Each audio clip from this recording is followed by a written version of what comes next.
અને આ બધા જ સવાલોને ભેગા કરો તો એક સૌથી મોટો સવાલ ઊભો થાય, આ ગુજરાત કોણે બનાવ્યું છે? એવું ગુજરાત કે જ્યાં ઠગબાજોને જલસા છે, જ્યાં હૃદય ચીરનારાઓને જલસા છે, જ્યાં કૌભાંડ કરનારાઓને જલસા છે, નેતાઓના એમની ઉપર 4 હાથ છે, નેતાઓની જીભ એમની સ્તુતિ ગાતા થાકતી નથી. આ ગુજરાત કોણે બનાવ્યું છે? આનો જવાબ આજે રાત્રે સંદેશ વિશેષમાં 9:25 આપશું. પણ આ વાત હજી અહીંયા પૂરી નથી થતી. હજી તો એકા ડબલની વાત કરવી છે. 21 દિન મેં પૈસા ડબલ અને 3 મહિનામાં અહીંયા પૈસા ડબલ. આવી ઘણી સ્કીમો તમે સાંભળી હશે ને, અને લોકો પણ જાણે છે કે આ સ્કીમમાં આખરે છેતરપિંડી જ થાય છે. તો પછી આ સ્કીમ પર લોકો વિશ્વાસ કેમ કરે છે? કેમ લોકો લાખો કરોડો રૂપિયાનું એમાં રોકાણ કરે છે? એનો જવાબ છે ખોખલા રાજકારણ અને ખોખલા રાજકારણીઓએ કરેલી તેમની મદદ. આ કૌભાંડી મહાઠગે રાજકીય પાર્ટીના ખેસ પહેર્યા હતા. એના કાર્યક્રમોમાં કેટલાક મોટા મોટા નેતાઓ ભરપેટ એના વખાણ કરતા હતા, ને એટલે જ લોકોને એનામાં વિશ્વાસ બેઠો કે આ ઠગબાજ નથી, આ તો અમારું ભલું કરશે. પણ હકીકતમાં બધું જ પોલમ પોલ હતું. મનસા એક જ હતી, લોકોને ઠગી લેવાની, બરબાદ કરી નાખવાની. પોન્જી સ્કીમ ગુજરાત માટે નવી નથી. BZ પહેલા પણ અનેક પોન્જી સ્કીમ દ્વારા ગુજરાતમાં ઠગાઈ થઈ ચૂકી છે. પણ BZ સ્કીમમાં આટલું મોટું રોકાણ થવા પાછળનું કારણ છે કૌભાંડી ભૂપેન્દ્ર ઝાલાનું રાજકીય કનેક્શન. આ ઠગબાજ ભૂપેન્દ્ર ઝાલાએ ભાજપની ટોપી અને ખેસ પહેર્યા હતા, જેનો ફાયદો ઉઠાવી એ લોકોમાં વિશ્વાસ કેળવતો. જેના પુરાવા છે તેના ભાજપની ટોપી અને ખેસમાં કેટલાક ફોટા, તેમજ તેના કાર્યક્રમોમાં હાજરી આપતા ભારતીય જનતા પાર્ટીના દિગ્ગજ નેતાઓ. લોકો તેના પર વિશ્વાસ કરતા કારણ કે સ્થાનિક નેતાઓની જીભ BZ જોલવાળા ઝાલાની સ્તુતિ કરતા થાકતી નહોતી. બાયડના ધારાસભ્ય ધવલસિંહ ઝાલા તો મંચ પરથી કહેતા કે 1ના 2 અને 2ના 4 કેવી રીતે થાય એ ભૂપેન્દ્રસિંહ ઝાલા સારી રીતે જાણે છે. પૈસાનું આયોજન જે કરી શકે એ બધું જ કરી શકે. તો નથી, ખાસ તો અભિનંદન પાઠવા આવ્યો છું મારા મિત્ર ભૂપેન્દ્રસિંહ ઝાલા. અને આમ તો એમને એક સુંદર વાત કરું એમના માટે, 1ના 2 કેવી રીતના થાય અને 2ના 4 કેવી રીતના થાય, બરાબર, એમને ખૂબ સારું આવડે. એમ આ કેમ્પસમાં ધારો કે 10-15 હજાર વિદ્યાર્થી હોય કે 5,000 વિદ્યાર્થી છે ને 25,000 સુધી લઈ જવા હોય કે 50,000 સુધી લઈ જવા હશે, તો તેનું આયોજન ભૂપેન્દ્રસિંહ ખૂબ સારી રીતે કરી શકશે. કારણ કે પૈસા જો ફાળવણી કરવાનું આયોજન કરી શકતા હોય તો 100% કરી શકવાના. પણ હા, આ વિડીયો વાયરલ થતા ધવલસિંહે યુટર્ન મારી લીધો અને કહી રહ્યા છે કે મારા નિવેદનને તોડી મરોડીને રજૂ કરાયું છે. તમામ નાગરિકોને કહેવા માગું છું કે જે પ્રકારે મારો વિડીયો ચાલુ છે ને એની અંદર જે વર્ણન કરવામાં આવ્યું છે ને એને ક્યાંક ને ક્યાંક ખોટી રીતે મારી મચડીને લોકો સમજી રહ્યા છે અને બતાવી રહ્યા છે ક્યાંક. તો એવા સંજોગોની અંદર સ્પષ્ટીકરણ સાથે કહેવા માગું છું કે એમાં મેં એ સંસ્થાના ગ્રોથની વાત કરી છે. આ વાતને બીજી રીતે કોઈએ લેવી નહીં એવી મારી તમામ લોકોને વિનંતી છે. લાગે છે ધવલસિંહ કાચા કાનના છે, જેમણે ખુદનો વિડીયો જોયો પણ સાંભળ્યો લાગતો નથી. ભલે એ સંસ્થાની વાત કરી રહ્યા હોય, પણ ભૂપેન્દ્ર ઝાલા 1ના 2, 2ના 4 એ શું કરે છે એ સૌ કોઈ જાણે છે. આ સાથે જ વિડીયોમાં ધવલસિંહ બોલે છે કે ભૂપેન્દ્રસિંહ ઝાલા પૈસાના આયોજનમાં કેટલા માસ્ટર છે, જે પૈસાનું આયોજન કરી શકે એ બધું જ કરી શકે. ખેર, ધવલસિંહ ધારાસભ્ય ખરા, પણ એ તો અપક્ષના છે ને. આ વિસ્તારના ભાજપના નેતાઓ સાથે પણ ભૂપેન્દ્ર ઝાલાનો ઘરોબો છે.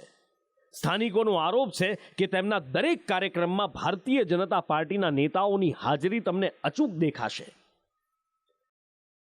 એ જે સંકુલ ખરીદ્યું અને એમના જે પણ કાર્યક્રમ, એમાં દરેક કાર્યક્રમ તમે એમના જો ઓનલાઈન મૂકેલા હોય તો આપ તપાસ કરી લો. ભારતીય જનતા પાર્ટીના નેતા અંદર આપને દેખાશે ને દેખાશે. અને આ ભાઈએ રાજકારણની અંદર જે બધા ફોટા મૂકવા ના મૂકવું, જે લોકોને આકર્ષિત કર્યા, એનાથી પ્રજા ભરમાઈ ગઈ.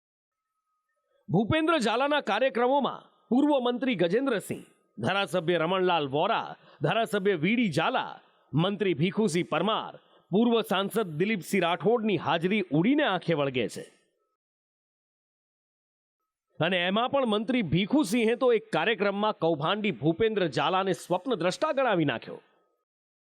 આ સાહસ કર્યું છે એ સાહસને હું બિરદાવું છું અને એક ક્ષત્રિય ઠાકોર તરીકે એમને આવડું મોટું સાહસ કર્યું છે એ બદલ અભિનંદન પણ પાઠવું છું. આ સંકુલની અંદર આમ તો ખૂબ જૂનું નામ છે, પ્રગતિ પણ ઘણી કરી છે ગ્રોમનને, પણ ભવિષ્યની અંદર ભૂપેન્દ્રસિંહ એટલા ઉત્સાહી છે અને પોતે ખૂબ ઓછી ઉંમર એમની પોતાની છે, પણ એ કાર્યશીલ એટલા બધા છે કે એમને નવા નવા સપના જોવાનો શોખ છે અને એના આધારે આ સંકુલનો ભવિષ્યમાં ખૂબ મોટો વિકાસ થવાનો. અરે મંત્રીજી, આ ઠગ છે, સપનાનો સોદાગર છે, જે ખાલી સપના વેચે છે, લોકોના પૈસે તાગડધીન્ના કરે છે. અને હા, આ ઠગ તો ચૂંટણીમાં પણ ઝંપલાવવાનો હતો. આ કૌભાંડીના તાર ભાજપના નેતાઓ સાથે ખુલતા કોંગ્રેસ આક્રમક બની છે.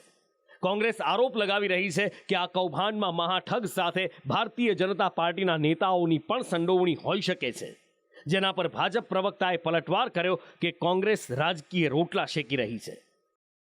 એટલે A to Z, B to Z તો હતું BZ, પણ આ તો A to Z કૌભાંડના આપની સામે પુરાવા આપું છું. આ ગ્રોમર એજ્યુકેશનની ઉદ્ઘાટન સમારંભમાં જાન્યુઆરીની અંદર જે કૌભાંડ છે ગ્રોમર કેમ્પસ, એ હવે BZ ગ્લોબલ એજ્યુકેશન કેમ્પસ થઈ ગયો. નાણાં કૌભાંડ કરવાના 6,000 કરોડની લૂંટ, અને એમાં CR પાટીલ ઉદ્ઘાટક તરીકે છે. રાજ્યના શિક્ષણ મંત્રી શ્રી કુબેરભાઈ ડિંડોર આ કેમ્પસના ઉદ્ઘાટનમાં આવ્યા છે, અને આ એમને સત્તાવાર એમના BJના ઓલા સબંતર વિગતો સાથે મૂક્યું છે. સ્વાગત સમારોહના ફોટા છે. એટલે કે તમે ગળામાં ખેસ ભાજપાનો નાખો અને લૂંટનું લાયસન્સ લો. આવા અનેક ભીખુસિંહ ઝાલાઓ ગુજરાતમાં કારોબાર કરે, પકડાય એટલે સાહેબ હાથ ઊંચા કરી દે, પણ હકીકતમાં ગુજરાતનો સામાન્ય નાગરિક લૂંટાઈ રહ્યો છે. હોવા છતાં પણ સરકારે પોતે પગલું લઈ અને સરકારે આ વ્યક્તિની તપાસ ચાલુ કરી અને CID ક્રાઇમે એની તપાસ ચાલુ કરી.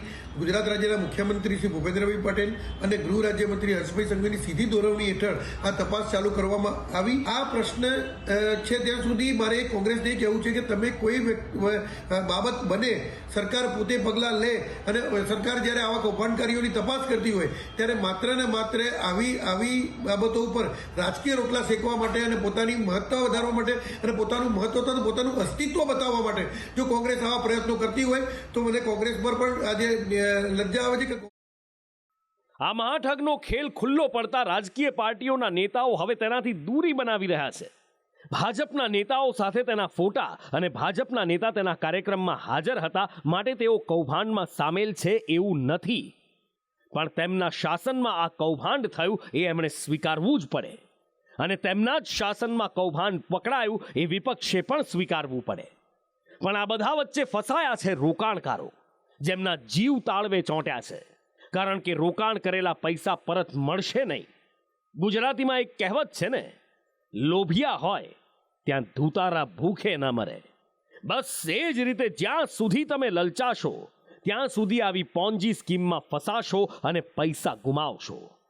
લોકોએ જાગૃત થવું પડશે કે આ પૈસા ડબલ કરવાનું કહી તમારા ખિસ્સા ખાલી કરવાની સ્કીમ છે. બ્યુરો રિપોર્ટ, સંદેશ ન્યૂઝ.